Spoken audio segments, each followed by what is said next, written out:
Geography King!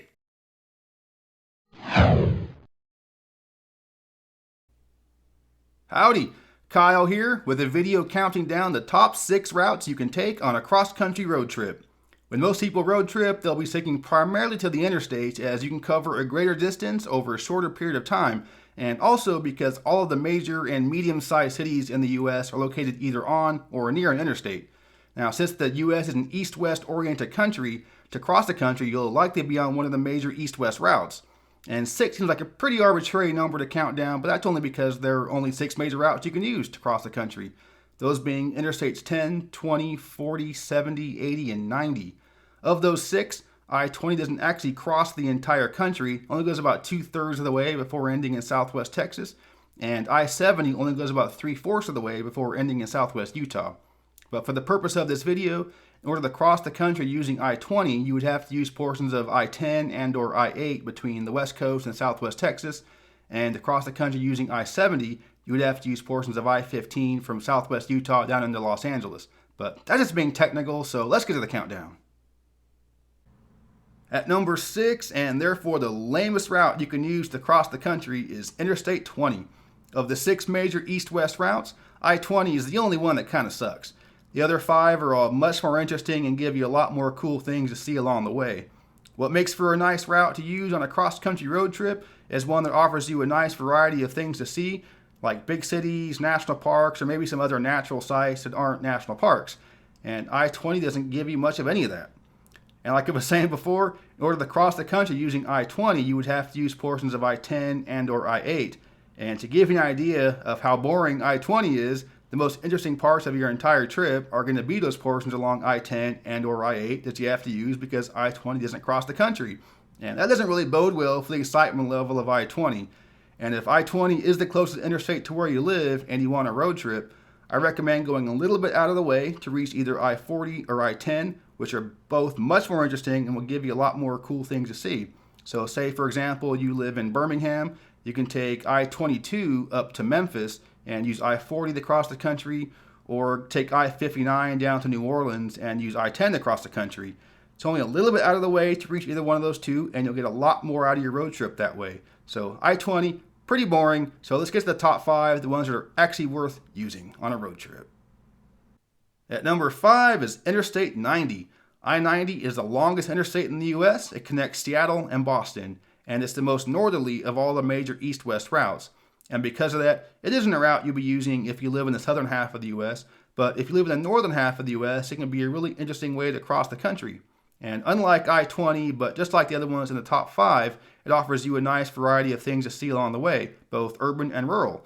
The cities you'll go through along this route are Seattle, Chicago, Cleveland, and Boston, and most of the major natural sites are going to be from South Dakota west.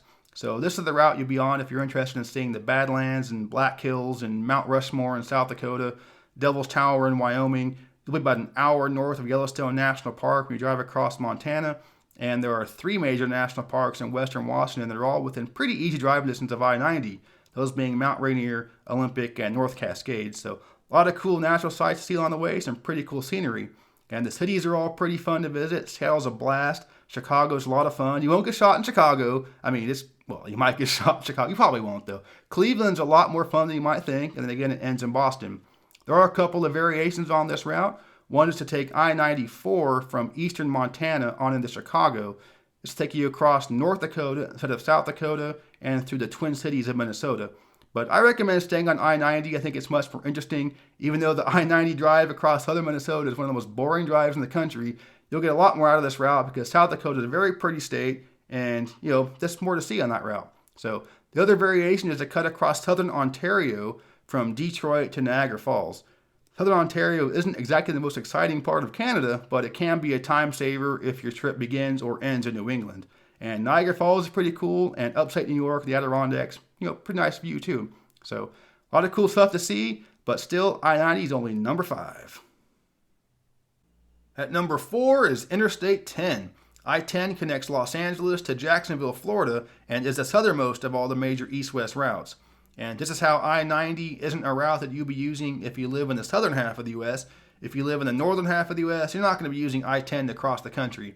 But just like I-90, it offers a nice variety of things to see, Big cities, you'll be near some national parks and some other nice natural sites that aren't national parks. The big cities you'll go through along this route are Los Angeles, Phoenix, San Antonio, Houston, and New Orleans. And most of the nice natural scenery is going to be in the western U.S. When you get to southwest Texas, about an hour north of the interstate is Guadalupe Mountains National Park. It's one of the least visited national parks in the country, so it's a great spot to see some cool scenery, get out and do a little bit of hiking without the big crowds. And then when you get to Arizona and the far southern part of California, you'll be going across some nice desert national parks and national monuments, with Saguaro National Park in Arizona and Joshua Tree in California. The reason why I give I-10 a little bit of a nod over I-90 is because in the eastern U.S., you'll also get the benefit of seeing some beaches. You'll go across the Florida Panhandle, which is affectionately referred to as the Redneck Riviera. I call it the Red Riv. And if you want to see where Jeff Foxworthy got all of his material from, you want to see all those guys that should never have their shirts off with their shirts off, the kind of guys that should shower with their shirts on, then the Red Riv is for you. But the beaches are nice and offers a nice little diversion from driving all day. Another diversion you can take in the west is between Tucson and Phoenix. You can use Interstate 8 to get to the west coast at San Diego. And I think this is actually an improvement over staying on I-10 because San Diego is a better place, more fun to visit than Phoenix. And driving across the far south part of California, you're in the low desert. And this is that part of the country where you'll see a lot of sand dunes and you'll see those giant cacti with their hands up in the air like this, doing the football ref thing, doing the field goal. So pretty cool thing to see, especially if you haven't seen it in person. You'll find yourself stopping a lot, taking pictures of those cacti. So I like I-10. Nice variety of scenery. You got the deserts in the west, a lot of big cities, and the beaches in the east. So a lot of cool stuff to see along the entire route. But again, I-10, it's only number 4. At number 3 is Interstate 40. I-40 connects Los Angeles to the North Carolina coast. It doesn't actually go all the way to Los Angeles, it only goes as far as beautiful Barstow, California, but basically it's a way to reach Los Angeles. And for a lot of people, I-40 is the quintessential American road trip, as from Oklahoma City west, it replaced the old Route 66.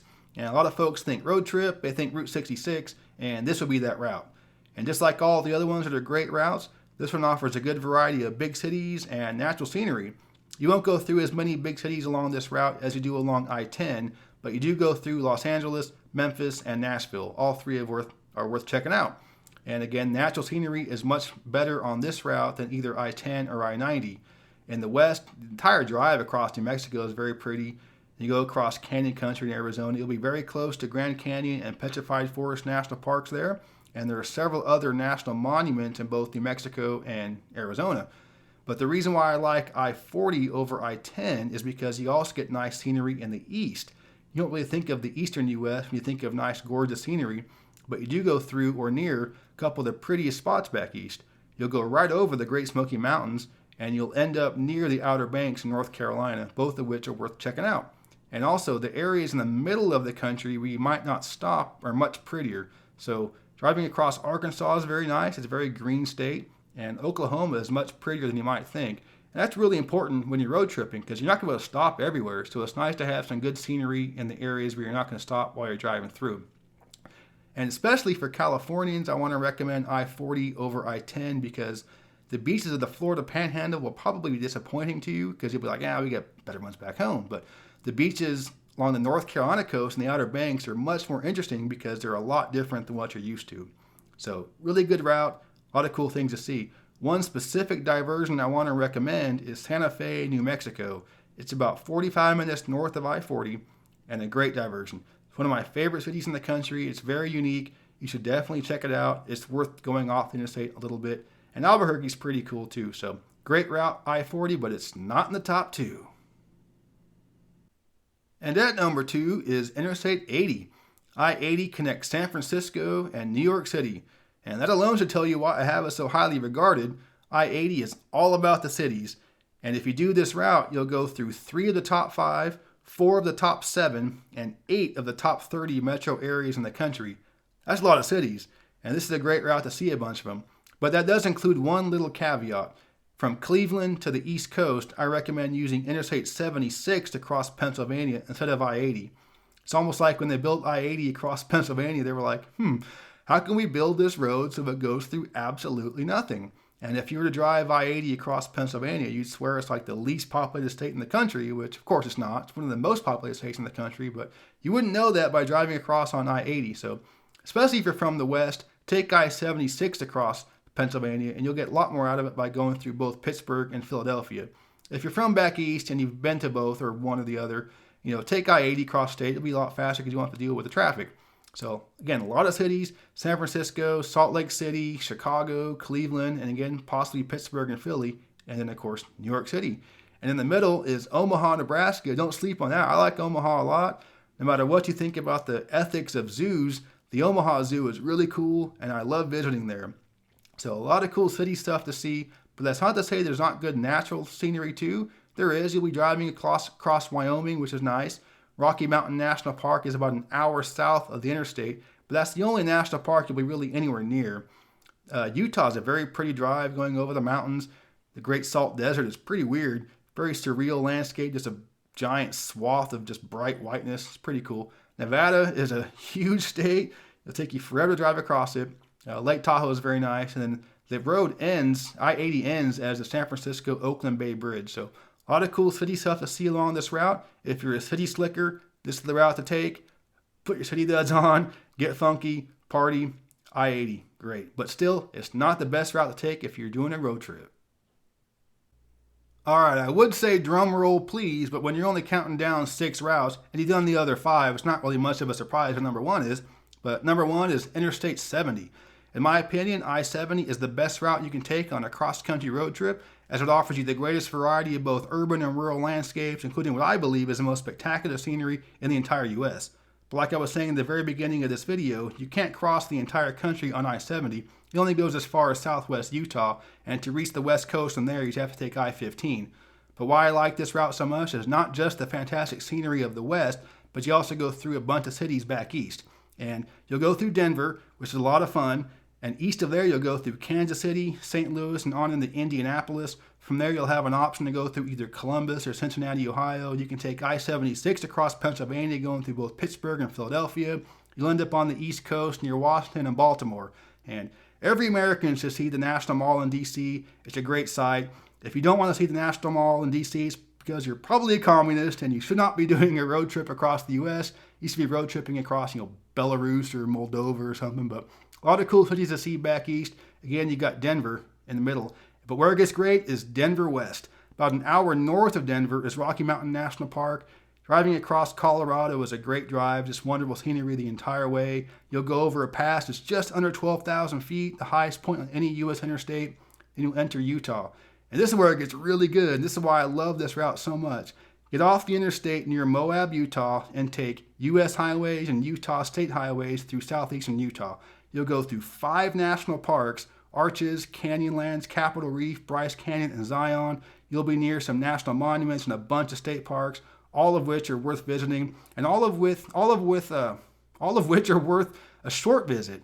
If you visit the Grand Canyon or Petrified Forest on a really short visit, it's very disappointing, very underwhelming. But the 5 parks in Utah are well suited for a short visit. You'll get a lot more out of it. If you're a geologist or an earth scientist, your jaw will be on the floor the entire time. It's just a wonderful drive, spectacular scenery the entire way.